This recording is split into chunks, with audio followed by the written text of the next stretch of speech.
Sehat Indonesia, kembali lagi di channel kesehatan kesayangan kalian, Prisco.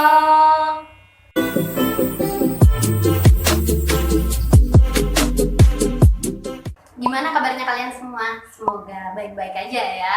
Tapi kali ini kita nggak sedang ngomongin hal baik ya. Kalian udah dengar atau baca berita ini? Ya, jadi ada kabar duka yang datang dari Pamekasan. Seorang bayi yang lahir sehat-sehat aja, tapi dia jadi meninggal karena corona. Kali ini aku bakal ceritain kalian gimana kronologinya.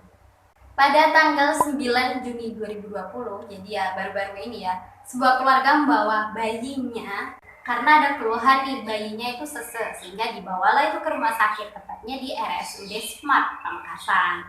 Nah, setelah dilakukan pemeriksaan, bayi ini dinyatakan positif COVID-19 pada usia 28 hari. Bisa dibayangin, bayi sekecil itu, secute itu, dia sudah positif COVID-19. Selanjutnya dilakukan pemeriksaan nih. Nah, dari orang tua pasien nih, bapak ibunya itu dilakukan rapid test, hasilnya negatif. Aneh kan? Terus bayinya positif dari mana dong? Setelah di tracing nih, barulah tahu. Jadi juga bayi ini tuh tertular dari tetangga dan orang-orang sekitar yang menjenguk dia. Kasian banget kan? Dan diketahui juga bahwasannya di kecamatan tersebut banyak PDP dan orang dengan positif COVID-19 yang masih aktif beraktivitas. Jadi bisa dibayangin kan ya, yang namanya motilitasnya itu tinggi, sehingga angka penularannya itu juga tinggi. Dan tentunya bayi ini mendapat perawatan dari RSUD tersebut. Tapi sayangnya yang namanya juga bayi ya, jadi dia itu rentan banget karena memang imunitasnya dia belum sempurna, nggak kayak orang dewasa. Setelah dia mendapatkan pengobatan tuh, tapi kondisinya tidak kunjung membaik, malah memburuk. Dan innalillahi wa inna ilaihi raji'un, bayi tersebut meninggal pada usia 40 hari. Kasus serupa datang dari Pekanbaru, Riau. Seorang bayi berusia 10 bulan, dia sudah dinyatakan positif COVID-19. Ketika dicari tahu nih, sebenarnya tertularnya dari siapa sih? Diketahui bahwasanya salah satu kerabatnya yang pernah menggendong bayi tersebut itu bernama Tuan NC yang memiliki riwayat perjalanan ke Palembang. Dan naasnya, innalillahi, Tuan NC ini meninggal karena COVID tersebut.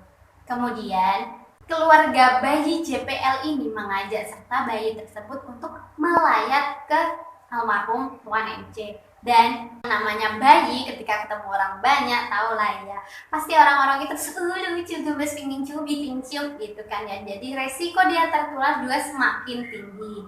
Saat ini bayi tersebut mendapat isolasi dan perawatan di RSUD Arifin Ahmad Pekanbaru. Kita doain aja sama-sama ya, semoga bayi tersebut sehat, amin. Nah ya itu teman-teman, ini merupakan peringatan tegas nih buat kita semua. Jadi perlu tahu banget nih ya, bahwa yang namanya bayi, makhluk kecil ini sistem imunnya itu belum komplit, belum sekuat kita yang dewasa kayak gitu juga. Termasuk juga ibu hamil, kemudian lansia, orang-orang tua. Ini adalah kalangan yang sangat rentan ketika terkena COVID, maka tentunya itu bukan hal yang bagus dibanding dengan kita orang-orang yang sehat. Kalau kena COVID kemungkinan ya mungkin nggak bergejala atau bergejala yang ringan kayak gitu kan ya, nantinya self-limiting disease bisa sembuh sendiri. Tapi kalau bayi, ibu hamil, dan orang tua yang kena, ini perlu banyak dibantu dengan upaya medis dan tentunya upaya jalur lani. Jadi apa aja nih yang harus dihindari ketika tahu ada nih bayi baru lahir di tetangga? Yang pertama, sebisa mungkin lah nggak usah kita jenguk dulu. Kalau mungkin nih tetangga sebelah rumah ya, mepet gitu rumahnya, masa nggak jenguk? Ya, diusahain banget jangan jenguk waktu Anda sakit. Jadi pastikan Anda sehat, kemudian higienitasnya, cuci tangan yang bersih ya. Jangan habis dari pasar terus jenguk bayi. Pakai masker, kalau perlu pakai face shield juga bagus. Terus hindari merokok sebelum ke rumahnya si bayi. Kenapa?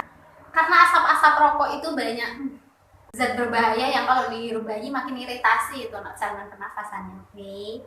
Selanjutnya, jangan berlama-lama di rumah tersebut. Jadi Oke, datang kalau bisa nggak usah salaman ya. Jadi cukup mohon maaf silaturahmi kayak gitu, dikasih ucapan selamat, memberikan ucapan turut bersuka cita, doa-doanya, terus ngasih hadiahnya atau apalah itu, terus habis itu langsung cus pulang selesai. Untuk keluarga yang ada di rumah itu yang jenguknya lama nih, terus pengen ketemu bayinya, pengen gendong, pengen cium-cium, please jangan dulu, ditunda dulu. Siapa yang tahu Anda itu sedang mengidap COVID tanpa gejala?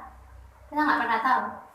Kan kasihan banget ya yang namanya bayi ini. Di kandungan ibu itu 9 bulan. Belum lagi kalau lahirnya dari keluarga yang sudah nunggu-nunggu banget nih. Kan emang ada keluarga yang anaknya banyak. Ada juga keluarga yang pengen punya anak tapi nggak dapat-dapat. Begitu dapat, terus Anda jenguk, terus jadi positif COVID, kan kasihan. Jadi apa yang bisa dilakukan? Sebenarnya kita kan udah canggih nih, ini HP-HP ini yang melihat YouTube pasti tuh punya HP, jadi bisa fit callan aja sama ibunya, memberikan support pada ibunya. Jangan malah dijulitin, ih itu lo punya bayi tapi kita nggak boleh jenguk, please. Masa ngomongnya kayak gitu sih? Terus kalau bisa ngirim hadiah tuh, kirim paketan ke rumah si bayi ya kan. Jadi gitulah ya buat kita para orang luar. Nah, kalau dari keluarganya sendiri gimana? Terus kapan saya tahu anak saya ini bergejala COVID kayak gitu kan ya? Untuk gejalanya pada bayi, pada anak itu biasanya akan didapatkan demam, kemudian batuk, sesak nafas, neteknya kurang mau, terus dia yang biasanya aktif tuh jadi kurang aktif, lemes, terus diare. Ini bisa langsung diperiksakan ke fasilitas kesehatan terdekat. Ya, belum tentu COVID memang, bismillah aja, semoga penyakit yang lain. Tapi ya penyakit apapun itu segera diobati, insya Allah lebih bagus untuk kesembuhannya.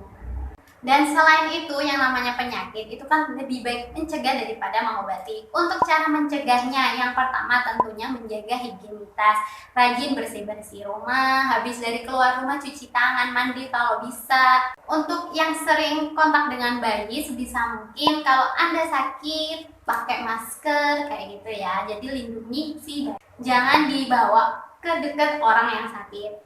Kemudian tinggal dirutinkan ASI-nya dan tentunya dengan imunisasi sesuai jadwal. Ya, kali ini video aku cukup sekian sih. Semoga saudara-saudara, teman-teman, kerabat, siapapun yang melihat video ini bisa bantu untuk menyampaikan informasi ini ke keluarga-keluarga yang punya bayi, apa yang perlu mereka lakukan. Dan untuk yang ingin menjenguk bayi, sebaiknya kalian tahu apa yang perlu dilakukan dan apa yang jangan dilakukan tadi, oke? Segitu aja video aku kali ini, semoga bermanfaat dan tentunya jangan lupa like, share, dan subscribe channel ini karena aku bakal update video-video terbaru yang lebih bermanfaat buat kalian. So stay tune, bye-bye. Ya buat kita para pencemaran, penularan